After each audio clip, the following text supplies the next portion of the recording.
तो दोस्तों स्वागत है आपका फिर से एक नई वीडियो में। तो दोस्तों आज हम अपनी वीडियो में बात करेंगे महाभारत काल में सबसे बड़ा दानवीर कौन था। कर्ण सबसे बड़ा दानवीर था या युधिष्ठिर। आज हम इस वीडियो में इसी कहानी के बारे में बात करेंगे, तो बने रहिए एंड तक। तो दोस्तों स्वागत है आपका एक नई वीडियो में। तो दोस्तों यह बात है महाभारत समय की, जब युधिष्ठिर इंद्रप्रस्थ पर शासन करते थे और उनके राज्य में सभी सुखी थे। उनके राज्य में सभी उनकी तारीफ किया करते थे कि हमारे सम्राट युधिष्ठिर बहुत ही दानवीर हैं, बहुत ही दयावान है, बहुत ही दान करते हैं। तो जो भी उनके दर पर आता, कोई भिखारी कुछ भी, तो उनको बिना खाना खिलाए या बिना दान दिए हुए नहीं भेजते थे। जो उनके मंत्री थे, जो उनके राज्य में बैठा करते थे, वो भी उनकी तारीफ किया करते थे, हमारे राजा बहुत अच्छे हैं, बहुत दानवीर हैं। इसी बात का उनको अपने मन में एक बार घमंड आ गया कि मैं सबसे बड़ा दानवीर हूँ, मुझसे बड़ा कोई दानवीर नहीं है। उसी सभा में श्री कृष्ण भी बैठे हुए थे, जो कि त्रिलोकीनाथ हैं, जो कि तीनों लोगों के स्वामी हैं। उन्होंने कहा कि युधिष्ठिर, यह सोचना तुम्हारी बिल्कुल भूल है, तुमसे बड़ा दानवीर भी इस दुनिया में है। युधिष्ठिर ने कहा कि है कौन ऐसा दानवीर जो मुझसे बड़ा है। तो श्री कृष्ण ने मुस्कुराकर कहा कर्ण तुमसे बड़ा दानवीर है। तो युधिष्ठिर ने कहा ये कैसे, मैं तो सबसे बड़ा दानवीर हूँ, मैं इतना अच्छा दान करता हूँ, सभी मेरी प्रजा मुझसे खुश है, तो कर्ण कैसे मुझसे बड़ा दानवीर हो सकता है। तो श्री कृष्ण ने मुस्कुराकर कहा ये टाइम आने पर पता चल जाएगा, टाइम आने पर समय तुम्हारी परीक्षा लेगा और यह समय तुमको बता देगा कि सबसे बड़ा दानवीर कौन है। एक बार युधिष्ठिर के राज्य इंद्रप्रस्थ में और युधिष्ठिर के महल में एक ऋषि पधारे।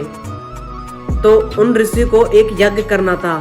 तो उन्होंने युधिष्ठिर से कहा कि हे राजन, मैं कुछ मांगूंगा, आप मना तो नहीं करोगे। तो युधिष्ठिर ने कहा नहीं ऋषि, ये तो हमारा कर्तव्य है, आप मांगो, आपको क्या मांगना है। तो ऋषि ने कहा कि हमको एक बहुत बड़ा यज्ञ करना है, जिसके लिए हमको चंदन की लकड़ी की बहुत आवश्यकता पड़ेगी और चंदन की लकड़ी हमको कहीं भी नहीं मिल रही है। कि आप ये छोटी सी सहायता हमारे लिए कर सकते हैं। तो युधिष्ठिर ने कहा हे ऋषि, आप ये छोटी सी बात के लिए ऐसा बोल रहे हो, दिक्कत मत लो, हम चंदन की लकड़ी आपको कहीं ना कहीं से जरूर ला के देंगे। तो युधिष्ठिर ने अपने सैनिकों को चंदन की लकड़ी लाने के लिए भेज दिया। उसी समय बहुत ही भीषण बारिश हो गई, तो सारी लकड़ी, चारों तरफ की जितनी भी लकड़ी थी, पेड़ पौधे, वो सब भीज गए, वो यज्ञ के लायक नहीं हो। तो जब सैनिक खाली हाथ लौटे तो युधिष्ठिर को बताया कि कहीं भी चंदन की लकड़ी नहीं मिली है। तो युधिष्ठिर बहुत निराश हुए। उन्होंने अपने महल में भी चंदन की लकड़ियों को दौड़वाया, पर महल में भी चंदन की लकड़ी नहीं मिली।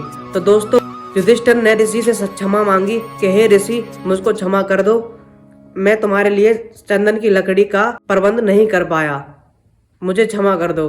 तो ऋषि वहां से निराश होकर लौट गए और वहां पर श्री कृष्ण भी थे। तो श्री कृष्ण ने ऋषि से कहा ऋषि निराश मत हो, आगे जाओ, आगे एक राज्य में इनसे भी बड़ा दानवीर मिलेगा, शायद वो आपकी मदद कर दे। तो ऋषि ने कहा ठीक है वासुदेव, मैं वहीं जाता हूँ। श्री कृष्ण की यह बात सुनकर युधिष्ठिर ने कहा कि हे वासुदेव, जब चंदन की लकड़ी का कहीं है ही नहीं, तो मैं कहाँ से ला के दूं, तो मैं कहाँ प्रबंध करूं। तो दोस्तों जब ऋषि कर्ण के पास जाने लगे तो श्री कृष्ण ने कहा कि चिंता मत करो, ये आप अपनी आंखों से देख लेना। तो दोनों भेष बदलकर ऋषि के पीछे पीछे गए और कर्ण के महल पर पहुंच गए। तो दोस्तों जब ऋषि ने कर्ण से कहा कि हे कर्ण, मुझे एक यज्ञ करना है और मुझे चंदन की लकड़ी की आवश्यकता है। तो दोस्तों भीषण बारिश तो पड़ी रही थी, चंदन की लकड़ी कर्ण को भी कहीं नहीं मिली। तो दोस्तों दानवीर कर्ण, उनके पास जो भी दान मांगने के लिए आ गया वो वापस नहीं जा सकता। तो दोस्तों कर्ण ने कहा कि मेरे कक्ष की जिस बेड पर मैं विश्राम करता हूँ, जिस पलंग पर मैं विश्राम करता हूँ, वो भी चंदन का बना हुआ है। तो ऋषि मैं आपको खाली हाथ नहीं जान दूंगा।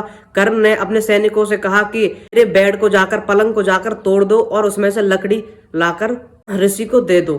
तो दोस्तों ऐसा ही हुआ, सैनिकों ने कर्ण के कक्ष के शाही बेड को तोड़कर ऋषि को लकड़ी लाकर दे दी और ऋषि लकड़ियों को लेकर वहां से खुश होकर चला गया।